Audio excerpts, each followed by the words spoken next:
Well, there is outrage in Ukraine. It's been building since November. That's when President Viktor Yanukovych abruptly pulled out of a trade agreement with the European Union. Yeah, Ukrainians vented their anger in the streets, but for the most part, peacefully. All that changed Sunday. The trigger was new laws intended to limit the size of gatherings. Tens of thousands of Ukrainians descended on Kiev's government headquarters. The violent day ended with the president promising talks would begin Monday, but they didn't. And a few hours ago, he essentially made the same promise.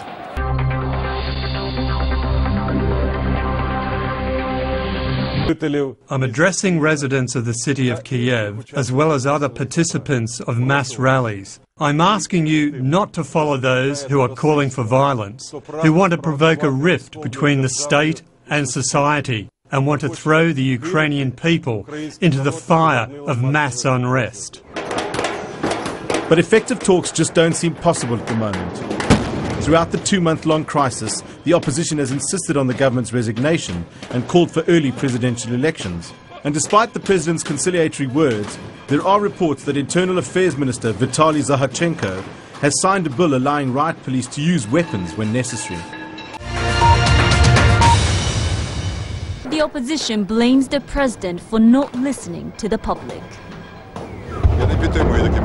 I do not support these methods, but I understand that their actions were the result of the president of Ukraine ignoring the demands of millions of peaceful protesters for 60 days. It is obvious Yanukovych simply does not want to hear his people the nice way. So these people in their desperation had to get through to him. These protests started after the president ditched a planned treaty with the European Union. Instead, he accepted a huge bailout package from Russia.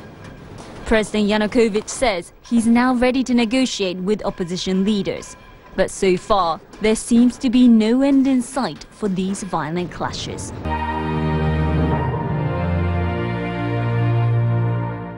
They are exchanging explosions. The protesters have been firing fireworks at the police lines, and the police respond with flash grenades filled with a kind of pepper spray to try and move the crowds back. But as you see, it hasn't been terribly effective here.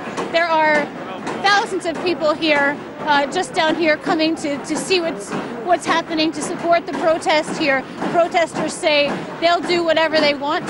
They'll stay here for as long as they can until they get what they want. They are making lots of noise, making themselves heard here to let the police know they are here.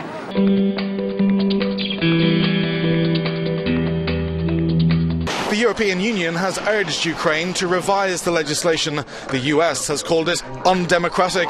The pro-European protests in Kiev began last November after Yanukovych shelved a long-planned political and economic treaty with the EU and then accepted a huge bailout package from Vladimir Putin instead.